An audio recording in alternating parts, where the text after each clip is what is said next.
is Lisa Hartefeld. I'm the Director of External Relations at the Law of Justice Commission. And I'm also a board member of the NGO Alliance on Crime Prevention and Criminal Justice, which is one of the organizations supporting this event. Thank you very much for joining today's event entitled Joint Action, Financing Partnerships to Combat Crimes that Affect the Environment, which aims to highlight the critical role that civil society organizations can play in supporting state partners in combating crimes that affect the environment. So we are extremely honored to have a great lineup of speakers here today. And I'd like to start off by briefly introducing everyone, starting on my far right.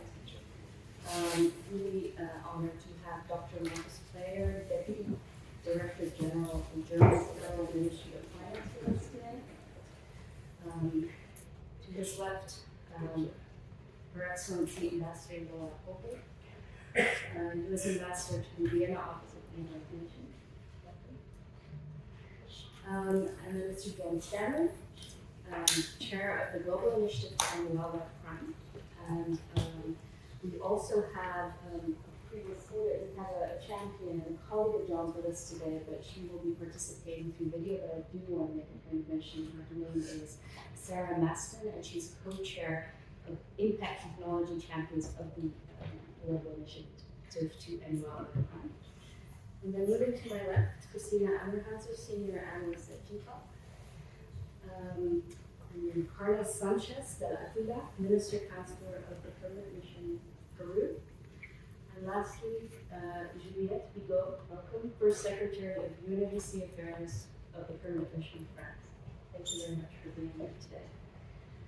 I'd like to start this panel discussion by giving the floor to Carlos and Juliette, who are both co-chairs of the Group of Friends on Crimes that Affect the Environment here in Vienna. And maybe Juliette, I'll start with you. Thank you very much, Lisa, and good afternoon to everyone.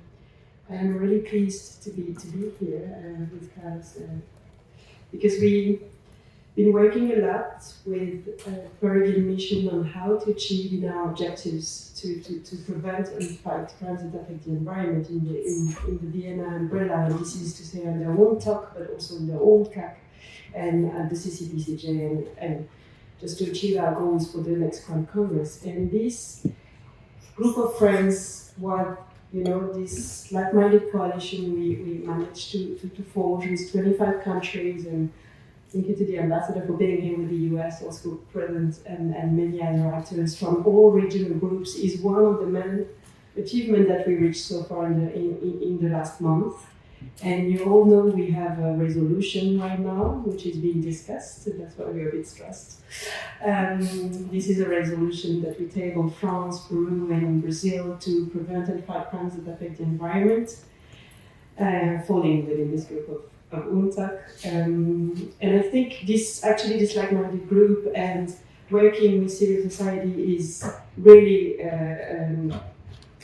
a tool to help us in the negotiations, to help us achieve our goals. So I will just say a few words before giving the floor to Carlos on how we see our partnership with civil society in this endeavor. So first, we do believe that civil society contributions are needed from the very beginning of all our actions, but also in between, in the process of negotiating, and also during all phases of action. So we are trying to achieve, to put forward a new expert group meeting on crimes that affect the environment, and we would like this group to be open to all contributions of stakeholders, to get inputs from civil society in the recommendations we could put forward for the next 2 years. So this is one thing. And the second thing I wanted to highlight is the partnership we have also with many NGOs, but also especially with the UNTOC. I see representatives from the UNTOC here. We are going to host an international conference in France next year. And this is also an opportunity for all stakeholders, plus members of governments, to gather and try to forge, to merge forces to achieve the goals. So in between, we have now convened dialogues. Maybe the director could take the floor afterwards to explain the intentions, but we had a first online dialogue, and I think all those visual dialogues help us also in Vienna to achieve on these tasks. So I will now turn to Carlos maybe to take the floor also on the way we see it as co-chairs of the group of friends. Carlos, please. Distinguished ambassador from the US, distinguished colleagues, thanks for the invitation, Lisa, Wildlife Justice Commission, to participate in this important side event. It's an honor to be with you this afternoon. Well, just to complement a few what have been said by my dear co-chair from the group of friends to prevent and combat crimes that affect the environment. We are working very hard to upscale the approach that we are having within the UNODC framework to address crimes that affect the environment. We believe it's an actual threat to not just the planet, but the human being. And we still need to redouble our efforts to address this particular crime, which has a lot of expressions, a lot of branches. You know? For example, illegal mining, illegal logging, wildlife crime, pollution crime, illegal fisheries, and it has also convergence with other expressions such as human trafficking, smuggling migrants, labor exploitation, drug trafficking, deforestation. So it's a multifaceted and complex phenomenon that requires very much more than national efforts, you know, national, regional, and global. The group of friends has been a good platform to address informally this issue, try to position the topic on the top of the agenda of the UNODC. As you have been seeing during this conference, crimes that affect the environment has been one of the major topics that has been addressed by many delegations. And we believe that crimes that affect the environment is not anymore an emerging crime. It's a reality, a big reality that we must address with responsibility and commitment. Also, as you may know, Brazil, France, and Peru have tabled a resolution to propose the creation of an expert group meeting within the UNTOC framework to address in depth the gaps that exist in international legal framework, but particularly in the UNTOC, to address crimes that affect the environment, propose concrete actions to fill these gaps, and also evaluate the possibility of additional instruments to the UNTOC that could help us to have a better, not just understanding, but a better response to this particular expressions of crime. As Judith has said, the negotiations has been very tough, and we are struggling a lot. But we are confident that we will get a good outcome by the end of the meeting, and hopefully tomorrow we will be celebrating that. We will have a very strong expert group meeting that would help us to move forward to address this very important issue which affects everyone. And thanks again for the opportunity to share with you these ideas, and very happy to be with you this afternoon. Thank you, Juliette and Carlos. And first of all, I'd like to thank you for your continued dedication to tackling crimes that affect the environment by leading the group of friends, and of course by tabling the resolution this week together with Brazil. I think, speaking on behalf of civil society organization, we also very much welcome your dedication for proposing measures to ensure the inclusion of civil society in this process through the open-ended intergovernmental working group. And I'm very excited to hear also about the international conference that will be hosted in France next year. And I'm sure Christina can tell us more about the virtual dialogues during your panel presentation later today as well. I'd like to start off with some very brief introductory remarks before giving the floor to the other panelists. As already outlined by both Carlos and Juliette, concrete action to effectively combat crimes that affect the environment is needed, not just by looking at using the existing tools under the UNTOC, identifying gaps, but also ensuring that concrete actions can be taken that are meaningful on the ground to address these crime types globally. Our panelists here today will highlight how civil society organizations can play a crucial role in promoting and supporting the implementation of the UNTOC to prevent and combat such crimes. For example, civil society organizations collect and disseminate data and intelligence on crimes that affect the environment and related corruption and money laundering. Carlos also pointed out crime convergence that often occurs with crimes that affect the environment. And you also hear that civil society organizations leverage advanced technology to enhance the effectiveness of law enforcement agencies and actively facilitate and engage in public-private partnerships to support the identification of illicit financial flows related to such crimes and foster cross-sector collaboration. Civil society organizations are also essential in providing technical assistance and capacity building support to investigators, to prosecutors, to adjudicators, and play a pivotal role in strengthening legislative and policy frameworks to effectively prevent and combat crimes that affect the environment. So start off with a brief example. To address the threat of illegal wildlife trade and the involvement of organized crime, the Wildlife Justice Commission works closely with law enforcement agencies and governments. Our approach involves tailoring technical and operational support to the specific needs and requests of our law enforcement counterparts. This support spans from the use of special investigative techniques, which is provided for under the UNTOC, and intelligence analysis to equipment provision, training, and mentoring. UNTOC resolutions 10.6 and 11.3, as well as the draft resolution submitted to this session, encourage states to strengthen their cooperation with relevant stakeholders, including civil society organizations, consistent with Article 31, Paragraph 5 of the UNTOC.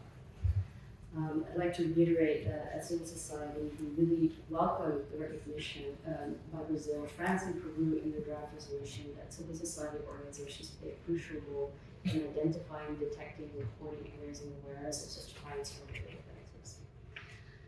To start with expert presentations, I'd like to move on to give the floor to Dr. Marcus Player, Deputy Director General in Germany's Federal Ministry of Finance, with responsibilities in anti-money laundering and financial sanctions. Mr. Player was former Financial Action Task Force President, where he set company financial crimes related to environmental crime as a presidency competitively. We are really grateful, Dr. Player, for generously sharing your time with us today. Thank you for giving me the floor, and thank you to the Wildlife Justice Commission, to Peru, United States, France, and the Nature Crime Alliance for organizing this event on environmental crimes, which I think highlights the importance and the need for collaboration. As you rightly pointed out, I had the honor to lead the Financial Action Task Force, which is the standard setter in anti-money laundering, counterterrorism financing. It's also the body that assesses 216 countries worldwide on their compliance with these standards. And indeed, during my term, we put environmental crimes and the illegal proceeds from that for the first time on our agenda, made it a priority and thoroughly examined the relevance. And the results were striking. First of all, the amount of money that is laundered from environmental crimes is nearly 300 billion a year. And if you compare it with other predicate offenses like drug trafficking, we found disproportionate between how countries put effort in fighting this and the scale of the amount that is laundered from environmental crimes. And let me perhaps give you a very quick insight into how does anti-money laundering work and why is this a very clever trick also to fight environmental crimes. AML, as we abbreviate this, is a quite young discipline. I think many of you in the room when you were born, there was no anti-money laundering regime. For, I would say, thousands of years, we have law enforcement has always focused on the predicate offense, on the actual crime, but not on the money laundering. And let me give you one example. I talked to someone who worked as a customs officer in the New York Harbor, and he said we had a hint that there was a container with illegal wood coming from the Amazonas.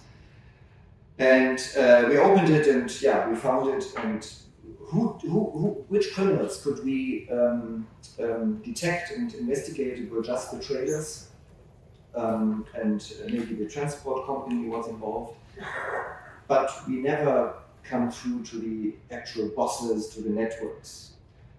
If you do anti-money laundering rightly, you practice the so-called follow the money approach, which means you look for suspicious transactions. And if you start your investigations with suspicious transactions, it might lead you into the organized criminal networks. And you might even find the bosses. I just talked last week to my British colleagues who were able to just from one suspicious transaction report break up a huge organized criminal network in China and the UK. So if we were able to put down 280 billion US dollars laundered each year, this would have a huge effect on protecting the climate, protecting biodiversity. So this is why we put this on our agenda. And I think what we achieved is, first of all, raising awareness with governments. We developed a red flag guidance so that law enforcement, financial intelligence units can better find signals in the suspicious transaction reports that this is from environmental crimes. And we looked at the standard and adapted it, the standard related to environmental crimes and money laundering, and obliged countries to integrate this into their national risk assessment. And now comes maybe the best point. We are now going into the next round of mutual evaluations of all countries, the 216 countries. And assessors will now look also into what countries have done in this regard. So there is a pressure on countries to do something against money laundering from environmental crimes. So, and I think we already see results in government's work. Look at the United States. Vincent, which is the financial intelligence unit of the United States, has made this a priority for banks to look into suspicious transactions from environmental crimes. Maybe you have seen that Secretary Yellen has started a campaign against illicit financial flows from illegal logging in the Amazonas Bay. And I'm very thankful to the UNODC because they started a consultation with the private sector and civil society, I think supported also by Interpol, and we have quarterly private sector dialogues. They have grown substantially in numbers of participants, with 11 global banks, 10 participating governments, 5 NGOs in 2021. And we have now reached over 1,000 participants from 57 global banks, 44 governments, and 25 civil society organizations, so speaking about partnerships here. In 2023, the regionally focused private sector dialogues were launched to allow participants to focus more in depth on the specific regional priorities and better connect with national and local stakeholders. And I have the honor to chair the European branch of these dialogues, of which the first event took place in February this year. And why are these events so fundamental? I think they highlight also the awareness, and we saw that 80% of financial institutions did not interact with law enforcement and government authorities prior to this dialogue. 66% of financial institutions did not interact with NGOs prior to the dialogue, and 90% said their institution was now able to identify new risk indicators, red flags, and suspicious transactions. So this is what I call success. Thank you.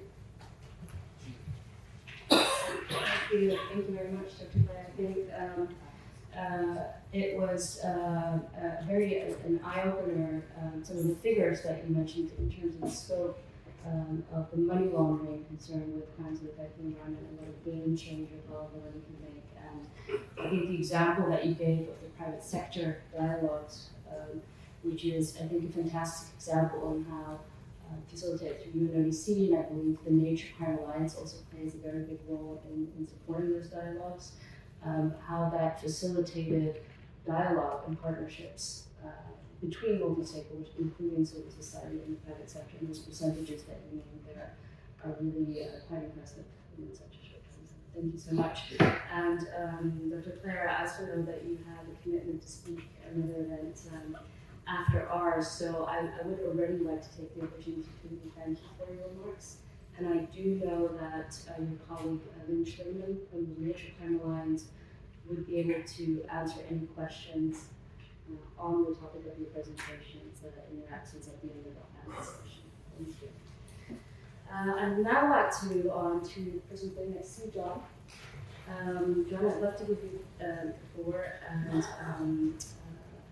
tell us a bit more about the global initiative to end the.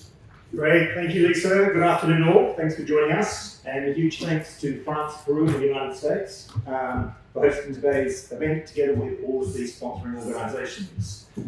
Now, the Global Initiative to End Wildlife Crime was launched on the 5th of June 2020, and we all know that the 5th of June is celebrated every year as UN World Environment Day, 5th of June. All right. So that's when we were launched. We are hosted by the ABM Capital Foundation. It's based out of Hong Kong, SAR, China, and it serves as our secretariat, amongst many other things. But we were actually launched by a very small group of people and organisations. We have two of them here today, Susan and Mark from ICCF Group and Born Free. And we did a soft launch in the House of Lords on the 3rd of March 2020. Now, the 3rd of March is celebrated each year as beautiful, UN World Wildlife Day. There you go. So now you've got 2 dates to put in your diaries. So we had a soft launch then, a major launch 3 months later. Now, from a very small beginning, we've now grown to over 40 organisations. You can see them all here on the screen. I can't read them all out. They all have their logos there. We have a small steering group, and then we have 39 organisations that serve as international champions. And one of our founding international champions was the Wildlife Justice Commission, and Lisa's here sitting next to me. Now, these organisations agree to support our objectives and to work within their sphere of influence to advance our objectives. So what are our objectives? Well, we have 2 primary objectives, and they are to encourage states and work with states to fill gaps in the international legal framework in relation to 2 issues. Firstly, in relation to the threat that is posed to public and animal health by the trade, marketing and consumption of various wild animals. And we're working very closely with states in Geneva on the pandemics instrument that is currently under negotiation to encourage them to address this issue of the risk posed by wildlife trade, markets and consumption by certain wild animals. And I think we're all familiar with the spillover of pathogens from wild animals to people. There are many examples of that. But today I'm focusing on our second objective, and that is to work with states to strengthen the international legal framework for preventing and combating wildlife trafficking. And that includes lending support to a protocol, or protocols being adopted under the UNTOC. So we've done a lot of work on that. There's a lot of discussion around that this week. Now, we say a protocol of protocols covering wildlife trafficking because we acknowledge there are states that would like to, some states would like to expand the scope of a protocol of protocols to include other crimes that affect the environment. We're totally open to that, but we'd like to see a protocol of protocols, you better get that, a protocol of protocols that covers wildlife trafficking. Now, I should say that we define wildlife a particular way. We define wildlife to include all wild fauna, flora, and fungi, all wild animals, plants, and fungi. We don't artificially separate wildlife from fish from timber. It's all wildlife. There's a difference between an elephant walking along the savannah from a tree that's cut down and exploited for timber to a fish that's swimming in the ocean and someone pulls it out. So we include it all under one umbrella, but we acknowledge that many states disaggregate it to be wildlife, timber, and fish. That's fine. But that opens the question of whether or not you need multiple protocols. So, most recently, we launched a subset of international champions called the Impact Technology Champions in recognition of the importance of better deploying technology to combat and prevent wildlife trafficking and of the need to take it to scale. Now, I'm delighted to co-chair this group with Sarah M.W. Maston, based in Seattle, in the United States. Her day job is with Microsoft, but she volunteers her time to work with us. She is absolutely committed to wildlife and to addressing wildlife trafficking. She couldn't join us today, but she has sent us a fantastic video, and we're now going to move to Sarah Maston, the co-chair of the Impact Technology Champions. Hi, I'm Sarah Maston. I'm co-chair of the Global Initiative to End Wildlife Crime Impact Technology Champions Network. I'm also the founder of Project 15 from Microsoft. When I started Project 15, I didn't know many in the NGO community, and I launched a project that was just me and a friend asking if we could help. But over the course of 5 years that I led Project 15, one thing became very clear: conservation tech has a scale issue. Whether it's systems for land management, whether it's making, you name it, and then of course, anti-trafficking solutions. I don't know how many times I would read about innovative contests where some amazing idea would win grant money, only to have a year later written article, one of those, where are they now, articles written about them as they lacked the technical specialty to get to the next level. They couldn't gain access, they couldn't hire the right people. They wanted to make scalable data platforms. They wanted to integrate into other systems, you name it. But they just couldn't scale, is what you'll see a lot of. And I invite you to go and look for those contests and then find, that year later. There's one that I always find, it's very discouraging. The solution is amazing. It's about, these fake turtle eggs in Costa Rica.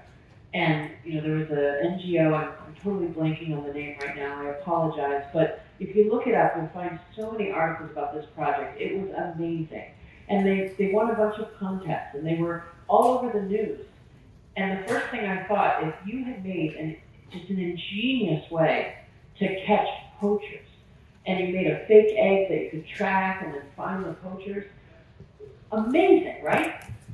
But here's what I think happened, although it's unspoken. The granting cycle came up. They needed to get more funding. And so they went all over the news talking about how they had this great solution. But it's not just people like you and me and people who fund projects like this that read the news. It is the bad guys too. And so how do we build a world where these kinds of ideas are not falling victim to, hey, we need to get more funding, so we had to talk about it on CNN in the United States, which is our national news. And that to me is a problem to solve. Sustainable business models are what is needed there, and we can no longer afford tin cupping for cloud-based solutions to save our natural world from the threats of environmental crime. So how do we change this? Well, this is where John and myself got together, and over many, many coffee talks, we basically drink one more cup of coffee for the earth, and we try to come up with some ideas. And we thought, wouldn't it be amazing to start to make a partner ecosystem that models a commercial partner ecosystem. And with End Wildlife Crime, putting it there to make a place where we could start to, push out information, have webinars, learn more about how this works and how different companies can come together to build solutions that are global, that are scalable, and have less issues when it comes down to funding, sustainable funding. But the first step is to build that community. And so the Impact Tech Champions is a place where we are starting to build a community and connect to other communities. Today I'm super, super excited to announce that we are welcoming Earth Ranger as our first Impact Tech Champion. Now, for most people in this room, Earth Ranger needs no introduction. But if you don't know who they are, I invite you to go out to their webpage and learn about them. They're probably one of the biggest connected solutions for wildlife monitoring, leveraging data and AI to solve some of the world's biggest problems. And they're proactively going after fighting crime, ending and mitigating human-wildlife conflict in areas, and fighting poaching, but also monitoring the health of animals. I know we talk a lot about the crime aspect, or the end of the dark supply chain, which is always a sad story. But there's always something really good about, hey, they were able to find out if that elephant or rhino was had maybe the flu. But they do all sorts of incredible solutions all over the world. And I really do invite you to explore some of the work they're doing. And you're also going to notice they have a very rich partner ecosystem. Many device partners that make connected collars or smart cameras, TrailGuard with Eric Dinnerstein and Resolve. And when you start to stitch together all the different companies that come together to make the solution at Earth Ranger, and you see that it's not just out of a box, you can really see how these ecosystems of technology companies and what we specialize are really, really what is needed here. This is also a place where those folks that have ideas could come and see, here's a list of companies, learn a bit about them, and go further. So this is incredibly exciting. And so we hope that you'll join us and learn about these companies. We'll be releasing new Impact Tech Champions over the next few months and years, and continue to grow this community. And they will be working alongside each other to really bring and evangelize what they do, and we will organize some webinars and different virtual experiences, and hopefully next time I'll be able to be in person at the event with you all. But thank you so much for your time. I'm really excited to kick this off, and John and I are thrilled that Earth Ranger has joined the Impact Tech Champions as a global initiative to end wildlife crime. Thank you. Thank you so much, Dawn and Sarah, for presenting this initiative, and Sarah for highlighting the importance of leveraging technology at scale for sustainable solutions. Also, congratulations with your first organization, Earth Ranger, joining this initiative and joining this platform. I'm moving on a bit quickly because we have kind of been on time, so I'd like to move on to give the floor to our last panelist, Christina Auerhausen, senior analyst working on the UNTOC's environmental crime project, EcoSoul, for shooting storage and collection. Thank you.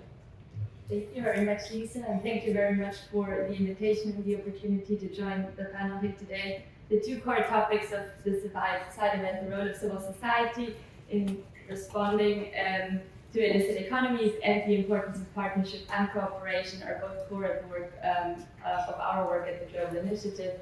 And so I'm really happy for the opportunity to speak here today in the context of environmental crimes. 1 year ago, the Global Initiative launched the EcoSoft project that is supported by the European Union, which was really created to drive a more effective response to environmental crimes. The aim is supported by increasing data collection and sharing around specific environmental crime markets. And drawing on the work that we've done over the past year, I wanted to pull out some first preliminary findings for you today. The first is on the role of technology. Across our work and researching illicit economies, we often come up against the scarcity of data, and this, of course, is also the fact and happens in the context of environmental crimes.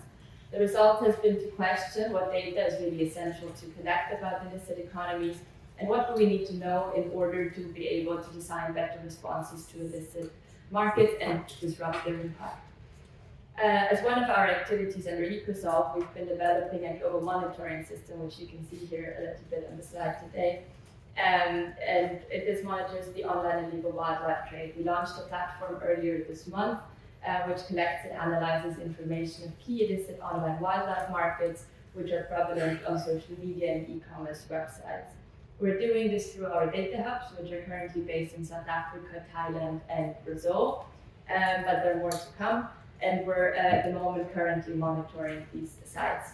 But we're also developing an AI web scraper to automate this work. And that's important for us because manual monitoring of the online illegal wildlife trade is very labor intensive, and many law enforcement agencies often do not have the time, capacity, skills, or equipment to do regular monitoring.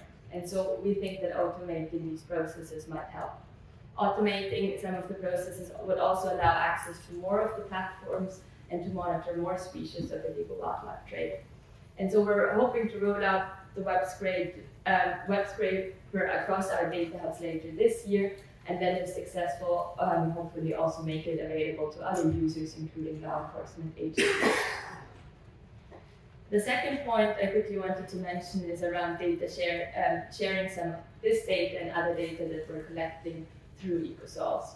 And so I think it's been mentioned earlier, a core challenge isn't just getting data actually, but it's also around sharing it and being able to share it among relevant stakeholders, including civil society, law enforcement, and the private sector. And at EcoSolve, we're trying to facilitate some of this. We work directly with law enforcement, financial institutions, and sanctions bodies to share the information on elite corruption and protection and make it more accessible. We support to support law enforcement agencies in key countries, our data hubs that collect the data of the global monitoring system also share it through their monitoring efforts using OSINT. The data hubs create so-called detection packs on cases of interest. And to date, we've shared around 7 of these detection packs on new cases with local law enforcement, Impact, Europol, and Interpol. And the data hubs also provide OSINT support for the development of additional detection packs based on requests by local law enforcement. But who do you actually share the data with? And this is the third point I quickly wanted to raise.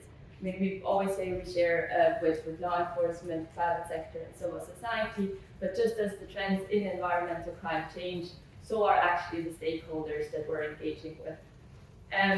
Many or often it's already been mentioned the need to build coalitions with trusted law enforcement agencies, financial institutions, and across civil societies.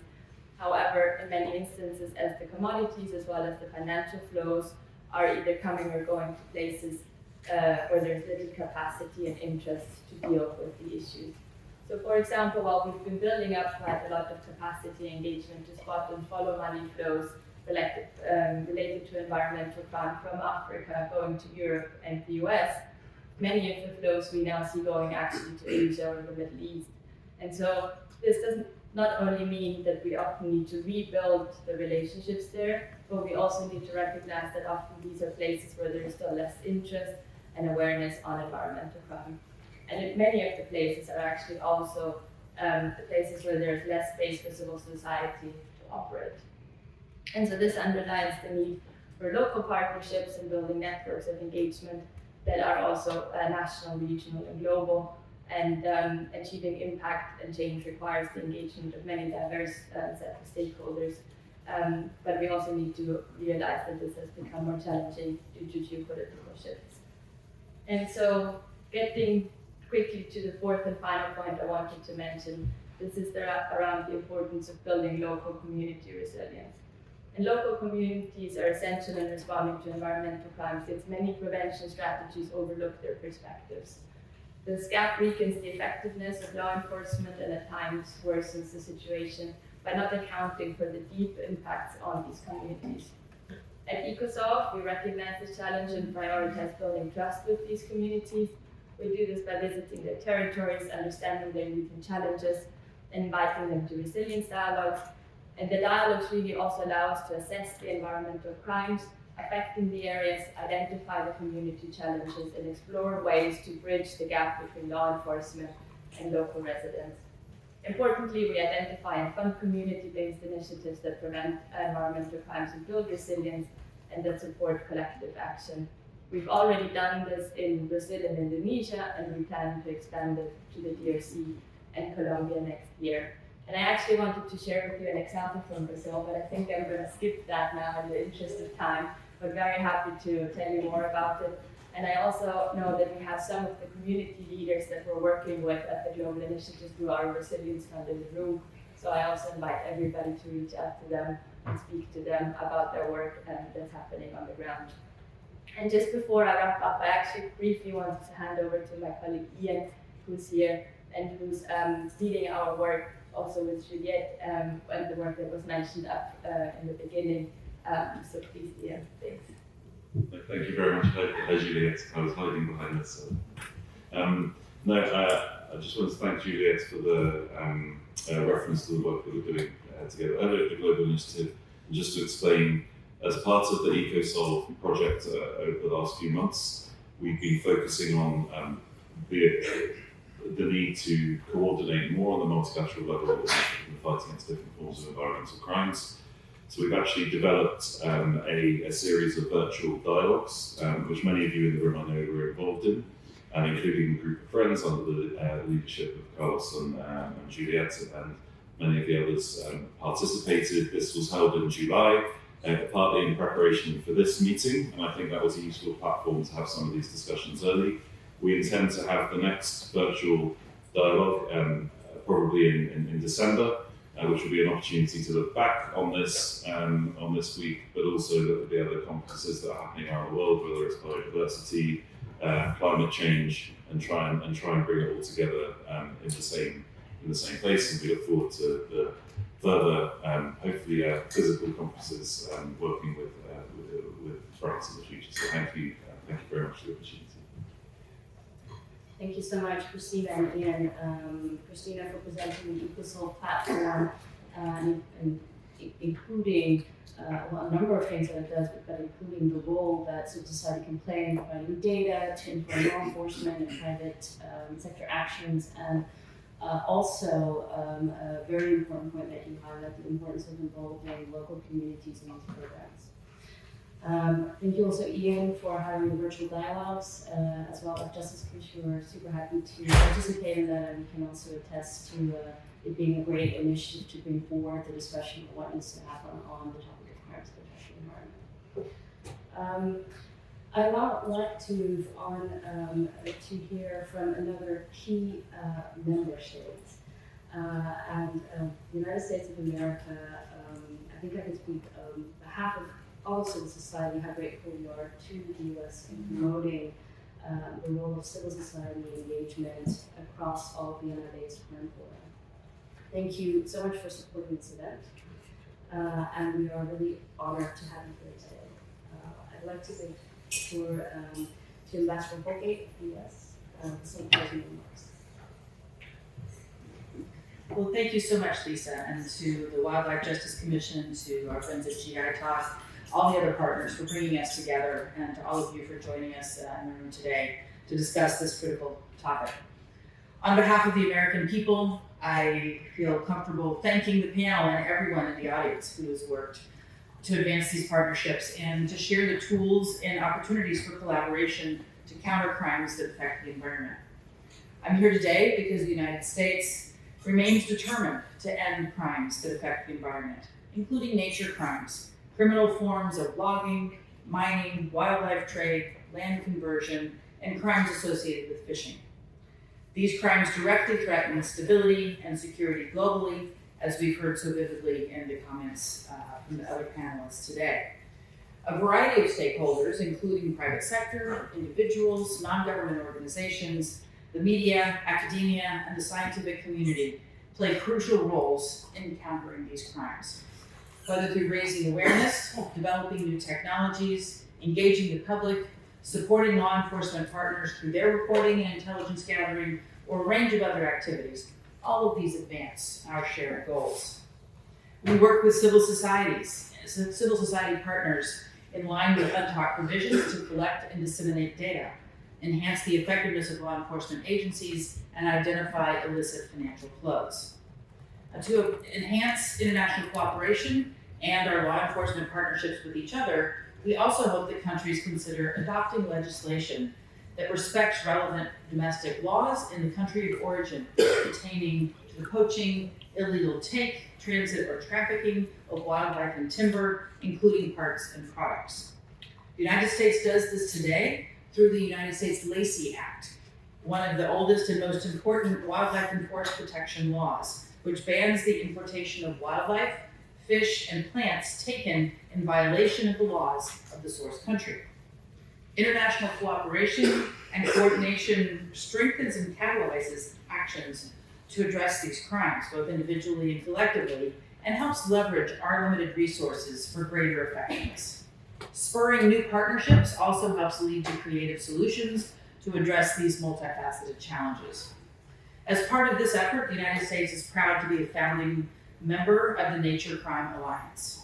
Together with the government of Norway and the World Resources Institute, the United States launched the Nature Crime Alliance in August of last year. The Alliance is a global network of governments, international organizations, representatives of indigenous peoples, NGOs, and other stakeholders raising political will, mobilizing financial commitments, and bolstering operational capacity to combat nature crimes. In this capacity, we encourage Alliance members to facilitate relationships and share information needed to disrupt criminal network supply chains, follow the money, share best practices, and find ways to utilize emerging technologies as law enforcement tools. Both inside and outside the Nature Crime Alliance, there are clear benefits to fostering collaboration and partnerships within our countries and abroad with each other. For example, overseas, U.S. foreign assistance enhances the ability of our partners to counter these crimes. One particular effort by the U.S. government is building justice sector capacity in source, transit, and destination countries by providing over $1 billion in programming over the last decade to improve interdiction, strengthen enforcement investigations and prosecutions, and foster international multi-sector cooperation. We also continue to press for the broadest possible inclusion of NGOs, both during the COP and in the intercessional period. We recognize the inclusion of diverse stakeholders leads to more effective implementation of UNTOC.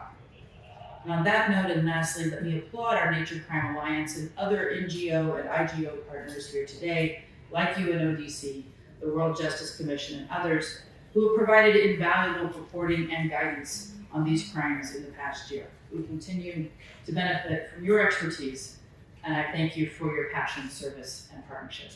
Thank you very much. Thank you so much. Thank you so much, Ambassador, for your remarks. I believe we still have about 5 minutes left, and I'd like to use these minutes for any questions that you might have for our panelists in here today. So thank you very much, first of all, for this wonderful presentation today. So let me present myself. I'm Audrey Nuri from Legal Atlas. And I have one question for Christina about the EcoSolve initiative project. To what extent do you or would you like to integrate maybe cryptocurrency monitoring in your database, which could be a relevant topic to trace and detect and deter environmental and wildlife crimes? Thank you very much for this good question. At the moment, we're developing the web scraper to really look for pictures and language that look for posts where illegal wildlife trade is sold and advertised on social media and e-commerce platforms. And we're really testing the web scraper at the moment. And I think as soon as the system is up and running, we already have lots of ideas on how we want to expand it and include additional topics, also use it for completely different types of crime. And so I think if, and once we get the system up, that would be a great opportunity to do. But we're still in the development phase, but something that we'd like to consider going forward. Thanks. Any other questions?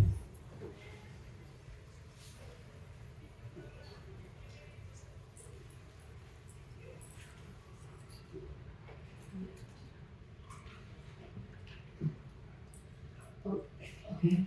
Buenas tardes, yo soy Tainá María Joara, desde la Amazonia del Brasil. Tengo una pregunta que puede ser a Cristina, también a el que quiera hablar sobre eso, que es sobre cómo que ese proyecto de la alianza prevé la implementación o fortalecimiento, esfuerzos reales para la implementación de las convenciones que hacen la salvaguarda desde los protocolos internacionales, las convenciones como Convención de la Diversidad Biológica, como Convención de Patrimonio Cultural de la UNESCO, porque estos son documentos que también hacen parte de esto todo que lo es violado, el fortalecimiento de los derechos, de los conocimientos sobre los derechos por las comunidades, es una fuerte resistencia contra el crimen ambiental. ¿No comprendes?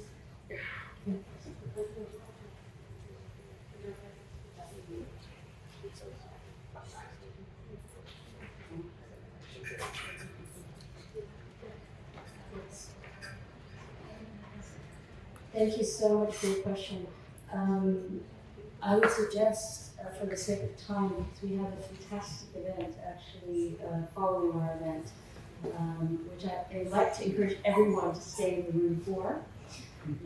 But I would suggest maybe Christina, you can touch base to discuss with you separately your question if that is all right. Then I'd like to. Gracias. Thank you. I was being a bit too enthusiastic because John was saying, oh, we have 5 minutes left, but I think we're officially supposed to stop at 10:02. But I told him it was a tactic to keep you all in the room for the next event, which is actually being organized by a number of our partners, including Wildlife Crime, on how enhanced international cooperation can help prevent and combat wildlife crime. So I do encourage you all to stay, and I'd like to thank every one of you for your support to this event and for continuing the fight against crimes affecting the environment and the creation of civil society in this region.